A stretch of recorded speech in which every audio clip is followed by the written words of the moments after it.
What's going on, guys? Welcome back to a new video. Today we'll be reacting to Google Pixel 11 hands-on. The phone crisis begins. I mean, honestly, I don't really get the point of a phone having AI because like apps already there's already apps, but I don't really get the point why it should be built into it. I guess it could help, but I don't know. Let's just see what this I've this just come back from a about. hands-on with all the new Google phones, the Pixel 11, 11 Pro, 11 Pro XL, and the 11 Pro Fold. And I think this is the first time that we're really feeling the impact of the current AI memory crisis on the smartphone. Because components are getting more expensive, I can't actually remember a launch event with as few hardware improvements as this, with a couple of things even regressing. But at the same time, software has no such limitation. And so Google's cranking this lever harder than ever to try and make up for it. There were at least 3 things I'm going to show you here that I would say blew me away. But then, if it is all software, do you actually need to buy the new Pixels? So with the base Pixel 11, for example, when you strip away all the marketing fluff, there are 4 changes to the phone itself. Wireless charging is faster. They bumped it up to the latest 25-watt standard, which is great because this is still the only mainstream Android phone with magnets to actually make the most of that. The main camera sensor is 56% larger, which is definitely not a number to be sniffed at. But just bear in mind that this is being improved from a very low base. This takes the Pixel 11 camera from very tiny to as large as the competition's. There's Google's next-gen chip inside, the Tensor G6, which when I put it side by side with the last one, I could tell does make the phone a little snappier at opening apps and general browsing, and it comes with a very decent 50% improvement to AI capability. And then finally, the new phone looks nicer. The camera bar is now all glass, just like it used to be right at the very beginning. But it does also now protrude around 40% less, which just about takes it to that tipping point where when you have a case on, the bump almost... Ew. Why does it look like that? You know what it reminds me of? Among Us. Dun dun dun dun dun dun dun dun dun dun dun dun. entirely disappears. But that is basically it. The quoted battery life, same as last year, where in the real world, Pixel did not measure up very well versus Samsung and Apple. Every other camera sensor, same as last year. This new chip, while it is faster in some ways, has 0 quoted improvements to graphics. So given how far behind Google already was in this department, I would not be surprised if the company's flagship phones this year start getting outperformed by mid-rangers when it comes to gaming. And while you do get twice the storage this time at 256GB, you're also paying more for it, with the new phone starting at $899 up from $799. Then we've got the new Pro phones, the 11 Pro and 11 Pro XL, which are a pretty similar level of frustratingly subtle hardware improvement, but then with one additional, unusual caveat on top of that. I gotta say, when the company were whittling through the press briefing for these Pros, they really made it feel like everything's better now. They were like, oh, the wireless charging is up to 29% faster. The wired charging is faster. There's this next generation Tensor chip. You get a brighter display up to 3,600 nits, as well as 2 times the scratch resistance on it. There's an upgraded main camera and telephoto camera. Honestly, I just think it's a lot. There's a few that are a bunch of useless ones, but like the scrolling one, that one's good. Some other parts too, but the other part, like brightness, it does not need to be that bright, bro. Camera, that sounds promising. And then next to them, an entirely new feature called Highlight. 8 LEDs in a ring that help you interact with your AI while your phone is face down and your mind is present in the moment. Well, that seems like a pretty eventful set of changes, right? Oof. Your big piggy needs professional help. Good thing you have Amazon Health AI. My bad. But then we take a closer look. Like the wireless charging, it is faster, but that 29% figure only applies to the smaller Pixel 11 Pro. The XL's figure, hidden in the small print, is actually just 17%. The wired charging, again, is faster, but only very slightly faster on the XL. We're talking 75% in 30 minutes compared to last year, which was 70% in 30 minutes. And then on the smaller phone, it hasn't improved at all. The display brightness figure of 3,600 nits is absolutely on the brighter end, but considering that last year's phones were already capable of 3300 nits, I couldn't tell the difference in person. The new telephoto camera that they've added does look pretty solid, with a 30% larger sensor.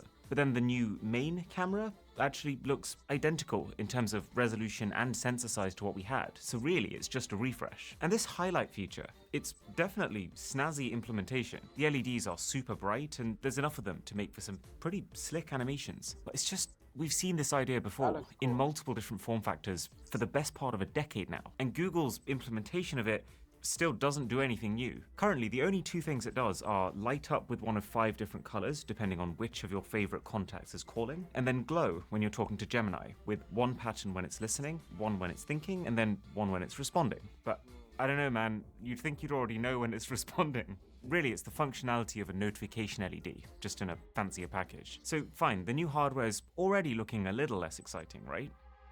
Then you realize that to get this highlight in there, Google has also had to silently, by the way, cut the body temperature sensor that you previously had, that you could use to check if you were getting a fever, and that to add the few things that they have added, just like the base pixels, the pros are getting the same $100 price hike, / stopped selling the lower storage model thing. Hold on. We're just gonna ignore the part where you just said it can tell if you have a fever. Like, my phone itself already has a fever before anything else. Like, what? I don't know. So these phones are now $1,099 and $1,299. Oh yeah, and there's actually less RAM than before. The only way I even clocked that was by noticing that the language had subtly changed from starting at 16 gigabytes of RAM last year to up to 16 gigabytes of RAM this year. So the Pros will actually start with 12 this time, which it's not a disaster. It's a pretty common amount of RAM for a high-end phone to come with. And in my quick testing, I couldn't find any specific performance issues that have come from this. And yes, bear in mind, there's a hardware crisis right now, and I don't think Google will be the only company to raise prices and find ways to cut back. I've got a full video all about this. But the thing that's peeved me off here is just how much obfuscation there was in Google's press briefing, trying to make things seem like improvements when they're not really, and also how many of the important clarifications were buried in the small print or entirely glossed over. Now, just before some of the rather spectacular software highlights that they're hoping are going to make up for all this, there's one more phone, the Pixel 11 Pro Fold,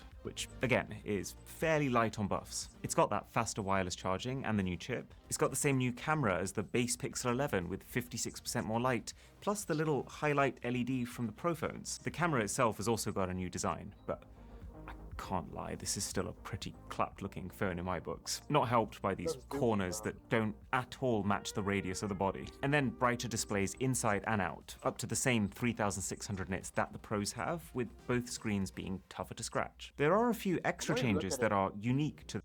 The more you look at it, honestly, I kind of start to like it. It started to look a little bit better.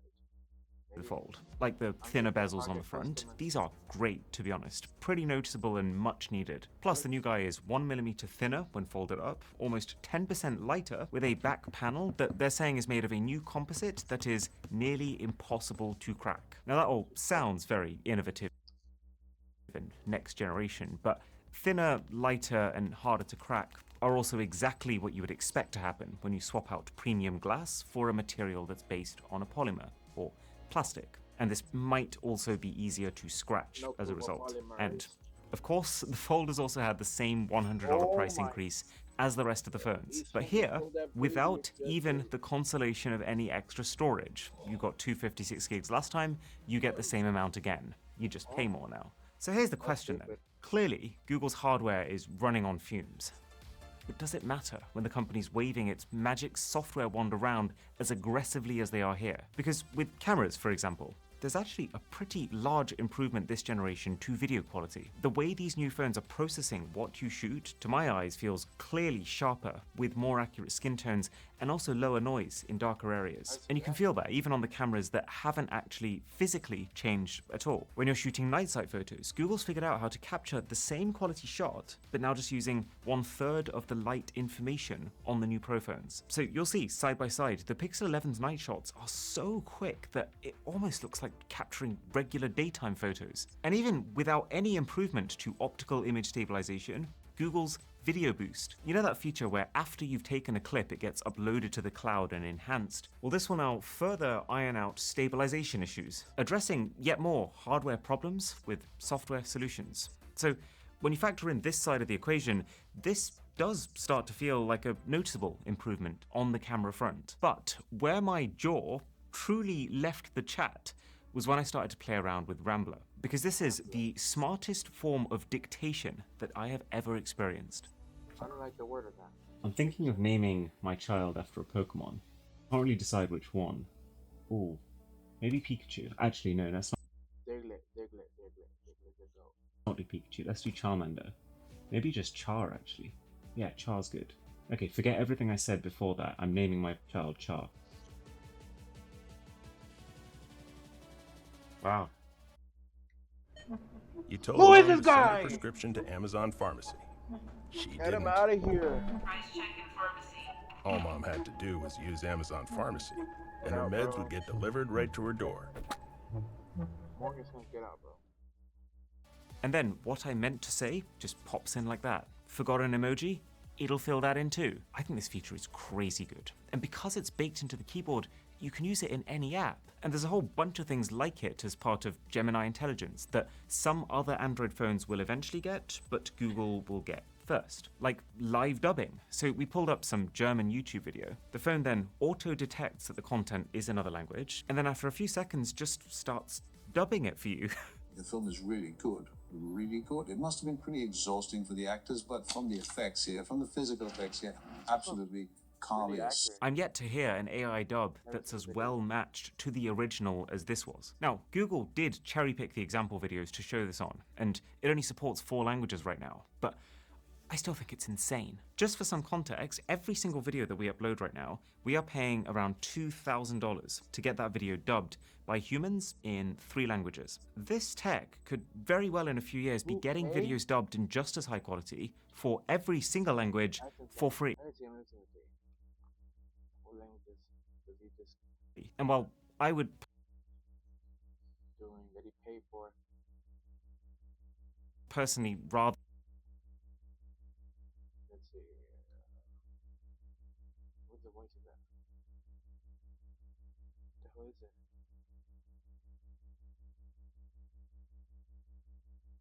I don't know. Let's get back. rather carry on paying for humans for as long as that makes sense, this could be massive for smaller channels who are not going to be able to afford those kinds of fees. That is, until one day Google does eventually start charging us for it.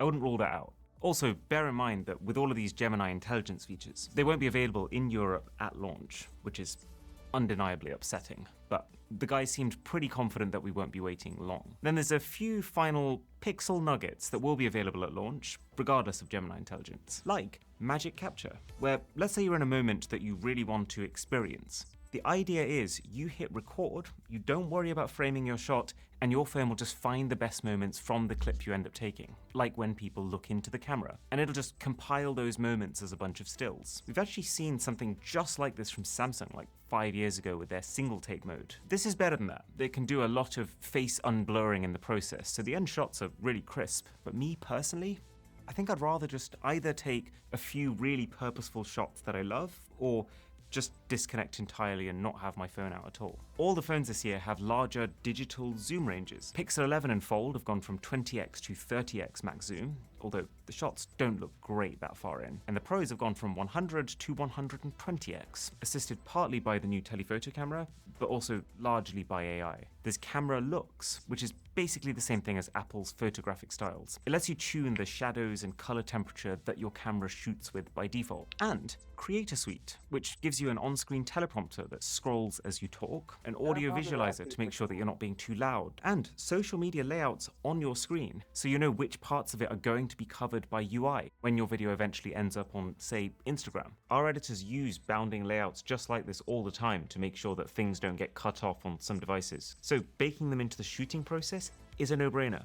Also, genuinely incredible feature on the new Pixel Watches too. You can just ask AI for an entirely new watch face, and they generate it on the spot. Safe to say I was very happy with my fluffy dinosaur face.